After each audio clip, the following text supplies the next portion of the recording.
नमस्कार मित्रों, मैं एसवी भारद्वाज आपका स्वागत करता हूं।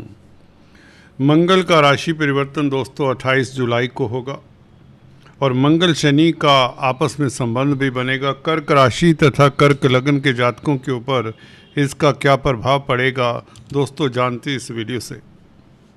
जैसा कि आप देख रहे हैं, थर्ड हाउस में मंगल, कन्या राशि का मंगल आपके लिए कैसा रहेगा ये जानते हैं इस चर्चा से।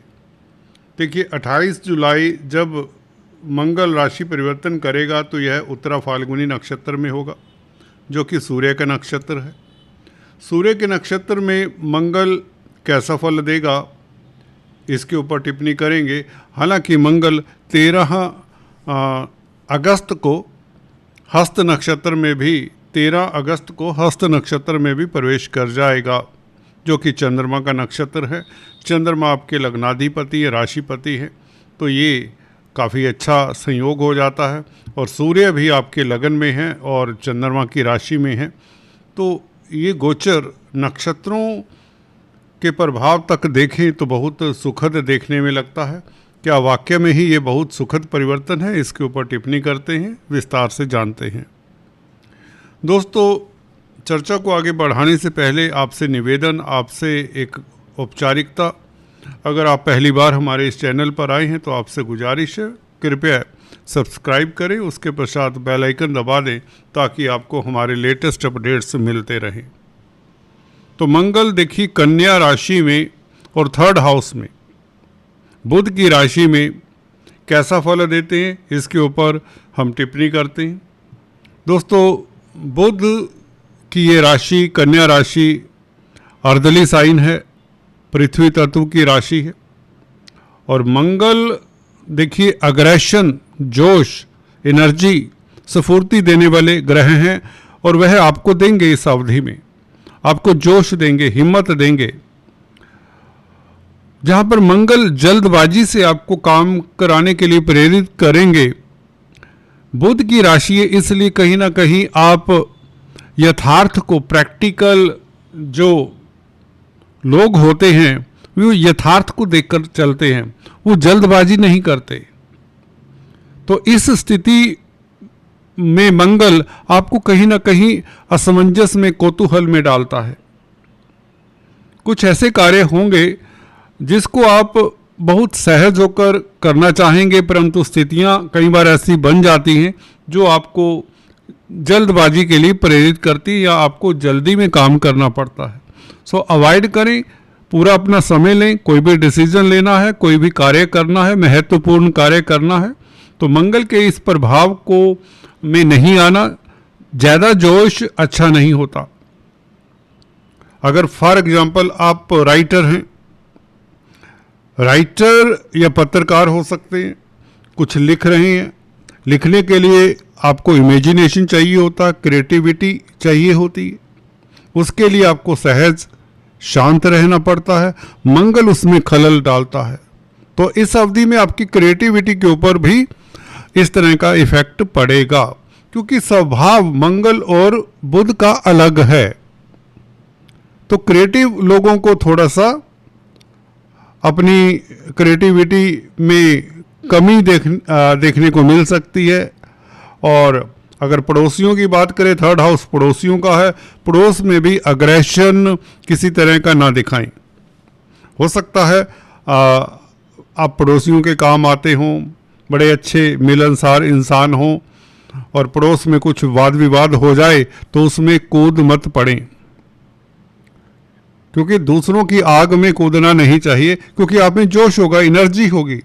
अगर आप सोशल वर्क करते आए हैं या वैसे भी एक इंसानियत के नाते से दूसरों की मदद करते हैं, जो अच्छी बात है, परंतु इस अवधि में डू नॉट जंप, किसी दूसरों को लड़ता हुआ देखकर उनके बीच में जाकर खड़े मत हो जाएं। मंगल की दृष्टियों की चर्चा करें तो फोर्थ दृष्टि 6th हाउस के ऊपर और 8th एस्पेक्ट आपके कर्म भाव के ऊपर, ये बहुत महत्वपूर्ण रहेगा। हालांकि शनि के ऊपर 7वां एस्पेक्ट है, इसकी भी बात करेंगे। पहले 4th एस्पेक्ट की बात करते दोस्तों। दृष्टियों की बात करने से पहले मैं ये चाहूँगा कि आपको ये बता दूं कि मंगल उत्तरा फाल्गुनी जो नक्षत्र में है, जो कि सूर्य का नक्षत्र है, 13 अगस्त तक सूर्य के नक्षत्र में रहेंगे मंगल। तो ये आपके लिए एक अच्छा योग है। और एक और भी टिप्पणी करेंगे इसमें कि केतु के साथ चंद्रमा होगा जब मंगल राशि परिवर्तन करेगा 28 जुलाई को रात्रि 8 बजे। तो उस वक़्त चंद्रमा सिंह राशि में केतु के साथ होगा, तो इसका भी प्रभाव हम देखते हैं। पहले हम बात कर ले उत्तरा फाल्गुनी नक्षत्र में ये जो मंगल का गोचर होगा, ये भी आपके ऊपर काफ़ी प्रभाव डालेगा। क्या हो सकता है? अगर आप गवर्नमेंट जॉब करते हैं, अगर आप इन्वेस्टमेंट में बिलीव करते हैं, इन्वेस्ट कर रहे हैं, आप शेयर स्टॉक मार्केट में इन्वेस्ट करने वाले हो सकते हैं, या किसी तरह के व्यापारी हो सकते हैं, कहीं भी इन्वेस्ट करने का अगर आपका प्रोग्राम है, प्रॉपर्टी में, होटल लाइन में, या कोई भी मेडिसिन के क्षेत्र में है, अगर आप इन्वेस्टर हैं तो इस अवधि में आपको बहुत अच्छे दाम मिलेंगे, आपकी इन्वेस्टमेंट जाया नहीं जाएगी। मंगल क्योंकि यहाँ पर इस जगह पर कन्या राशि में 3rd हाउस में 12 सितंबर तक रहेगा, उसके पश्चात तुला राशि में 13 सितंबर को आ जाएगा।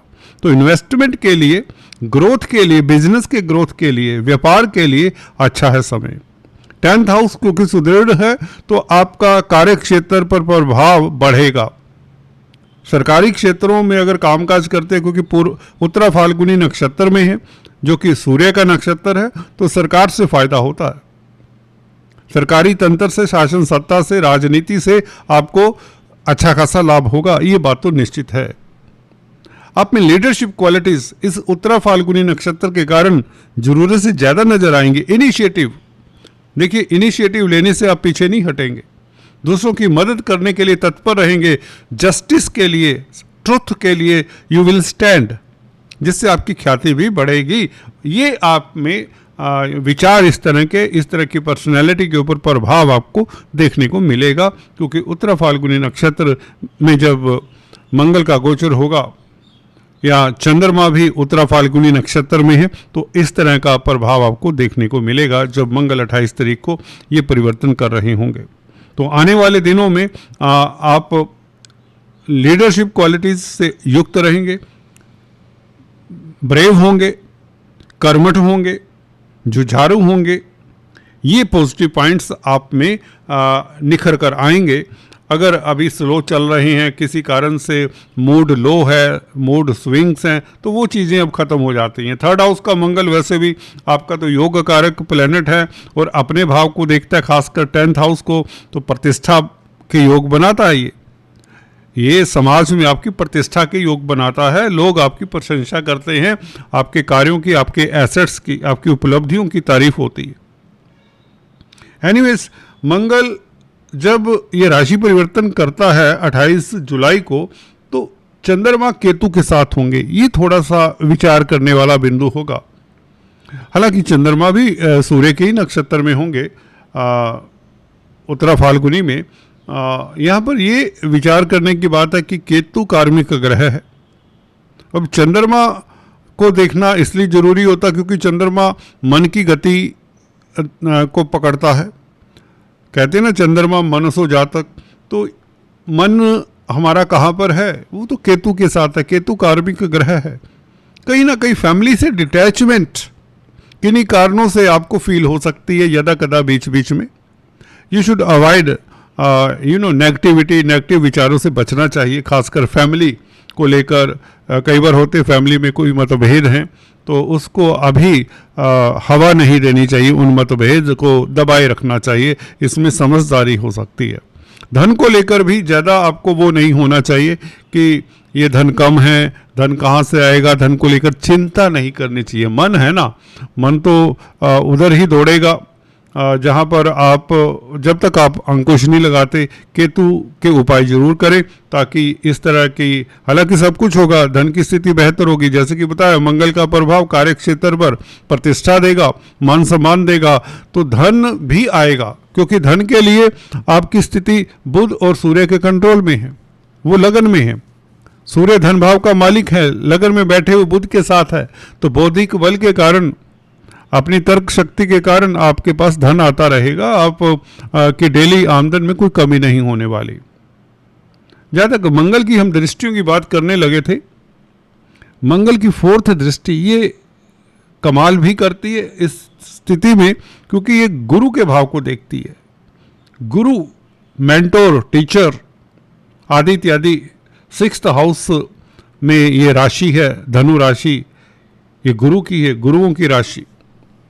आपके टीचर जो लीडर होते, जो गाइड करते हैं आपको, आपके बड़े, आपके एल्डर्स, तो उनको मंगल की ये दृष्टि जो कि योग कारक है, कर्म भाव का मालिक, 10th हाउस का मालिक जब 6ठे भाव को देखे तो सर्विस में आ रहे अवरोध आप किसी गाइड, किसी टीचर, किसी मेंटोर की मदद से, किसी दोस्त, किसी सीनियर की मदद से वो अपनी जो प्रॉब्लम है उसका सलूशन पा सकते हैं। अगर जॉब में किसी तरह की प्रॉब्लम आ रही है, ये गुरु भी हो सकते हैं। कई बार होता है कि आप किसी एस्ट्रोलॉजर को ही गुरु मानते हैं, कोई और गुरु हो सकता है, धर्म गुरु हो सकता है।